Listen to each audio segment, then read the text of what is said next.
Oh, Let's get them another one, yeah.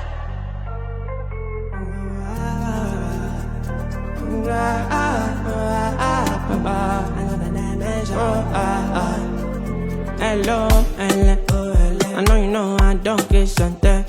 Right, yeah. Can't forget make I go back to my ex. You know, say she got that on side. Aboudia avait alors proposé à Jean de lui refaire l'Institut. Peut-être en mode années 90. En tout cas, c'est réussi, je pense.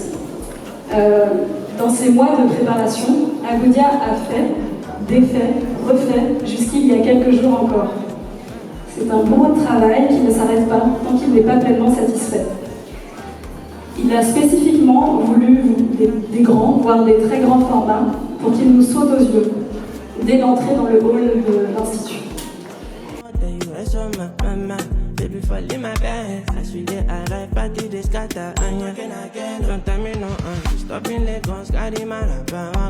Bonjour, donc moi je suis Jean Mathieu, je suis le directeur délégué de l'Institut français en Côte d'Ivoire qui vous accueille ici pour l'exposition d'Aboudia.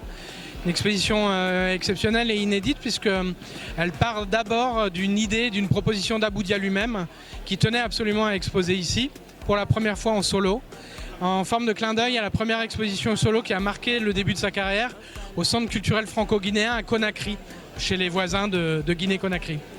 Et donc il a voulu proposer des œuvres inédites pour cette exposition en fin d'année. Et donc il a travaillé, il a fait, il a refait, il a défait et il nous propose ses œuvres sur des grands formats, voire des très grands formats. Et c'est ce qui fait le caractère inédit de cette exposition qu'on peut voir jusqu'au 12 décembre à l'Institut français. Alors ça c'est une des nouvelles propositions d'Aboudia. Il intègre dans ses œuvres notamment des portes d'Ogon. De ce peuple au Mali qui a une cosmogonie qui correspond bien à l'univers d'Aboudia. Donc c'est ça qu'il a voulu dire aussi, rejoindre un peu une manière de voir l'univers. J'invite tout le monde à venir voir cette exposition jusqu'au 12 décembre. C'est ouvert tous les jours de 9h à 17h, sauf le dimanche.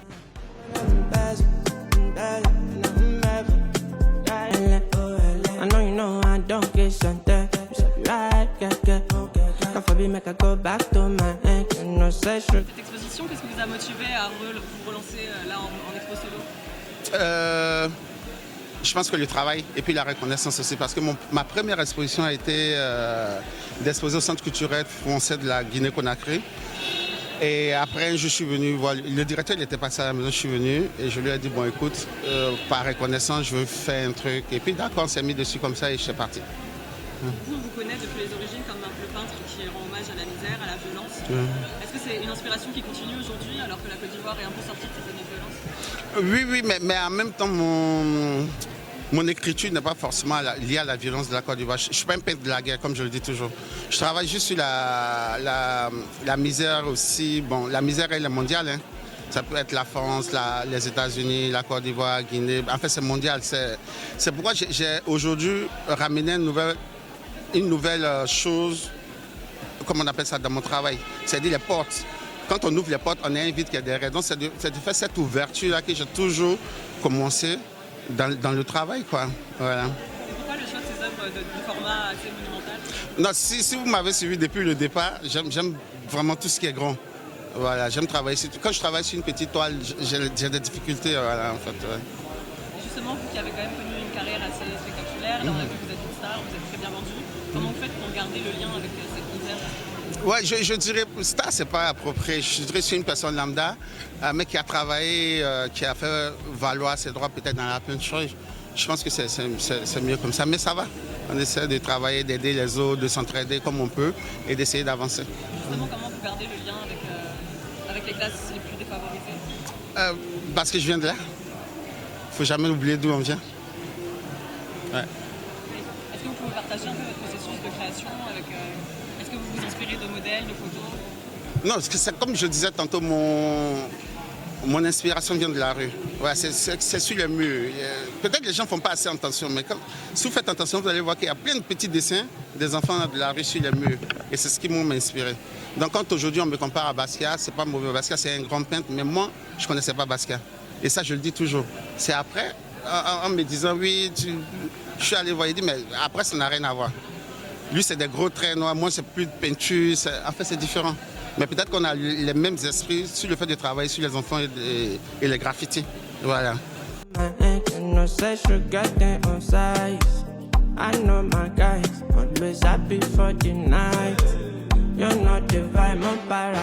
Bonsoir, je suis Rita Fébé, chanteuse, autrice, compositrice. Je suis là ce soir à l'exposition d'Abuja à l'Institut français de Côte d'Ivoire. Et c'est un artiste dont j'avais envie de voir les nouveautés, évidemment.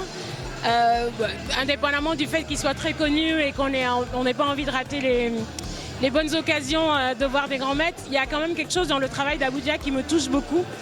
Ça reste, il garde ce côté justement peinture issue de la rue et avec des codes qu'il a lui-même développés et qui ont fait que ça a transcendé complètement les frontières de notre pays, de notre continent, qu'il est représenté partout et le fait que ces toiles soient vendues à ces prix-là est juste indicatif de la valeur qu'on lui accorde dans le monde de l'art. Mais au-delà de ça, il y a vraiment une démarche très très authentique qu'on ressent. Il y a beaucoup d'émotions, les couleurs sont vives, il y a un genre de simplicité qui est touchante. Et puis le peintre en lui-même est très intéressant. Il a toujours des choses très intéressantes à dire sur sa peinture. Et les gens ont tendance à le comparer à Basquiat, je comprends. Mais moi j'aime beaucoup le fait qu'il s'en singularise et que sa peinture est sur un mode d'expression unique en fait, qu'on ne voit nulle part ailleurs. Et on est fiers. Donc moi quand je travaillais à l'époque, nous à l'époque il n'y avait pas d'internet. Et à l'époque on n'a pas discuté avec la mon inspiration vient de la rue. Les enfants de la rue vont passer, il y a pas l'air au monde de chez eux. Pas passer après Julien à Yopougon, regardez sur le mur. Les enfants de la rue, là, ils dessinent leurs rêves, ils font des graffitis, c'est là qu'est pratiquement mon écriture. Donc ce que je fais là, c'est ni Basquiat, c'est ni moi, c'est ces enfants là. C'est pourquoi j'ai fait une fondation avec aux enfants démunis et aux femmes seules. Parce que pour redonner de ce qu'ils m'ont donné à travers les murs. Donc me comparer à Basquiat, c'est pas. Je ne suis pas fâché, mais je préfère qu'on dise c'est moi, quoi, ou qu'on dise voilà, les enfants voilà.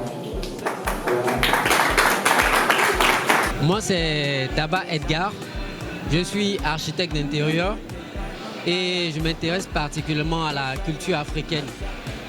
Et c'est quelque chose en fait que je veux pouvoir intégrer dans mes projets dans l'avenir. Donc ce qui fait que j'ai un regard sur tout ce qui est production artistique en Côte d'Ivoire particulièrement et dans le monde aussi. Parce que nos artistes s'exposent à l'extérieur.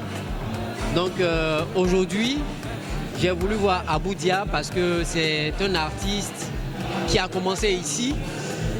On va dire c'est un petit embryon de ce qu'on fait à l'école des Beaux-Arts qui est parti du courant du Basquiat, comme on le voit. Et aujourd'hui particulièrement, je suis, je vais dire, content de voir qu'il est sorti un peu de son registre. Avant, on avait des aplats, des toiles sur lesquelles il peignait. Et aujourd'hui, on se retrouve avec du relief. Et là, particulièrement, je constate qu'il a pris des portes d'Ogon.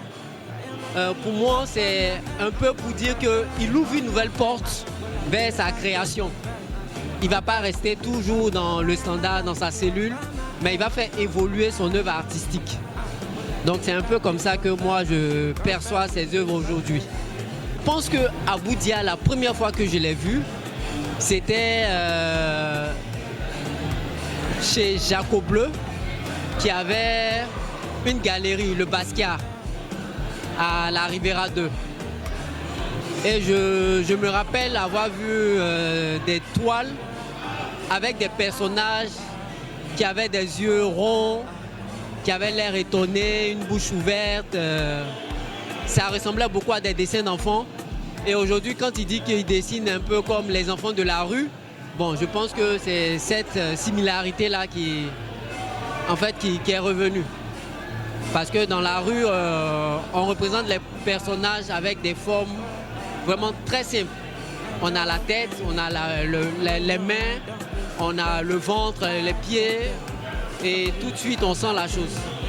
Je suis rentré tout de suite dans la galerie, c'est vers cette toile-là que je suis venu et j'ai vu le caïman qui est très symbolique dans la culture du nord de la Côte d'Ivoire.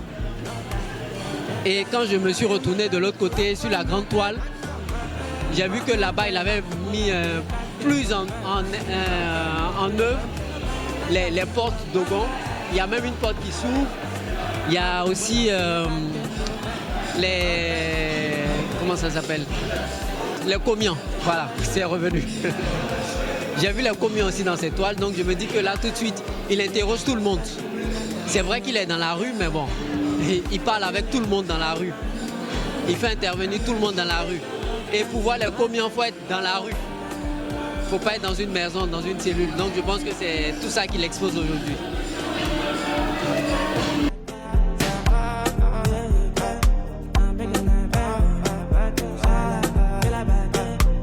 You're not divine, no para, no salad, no sa,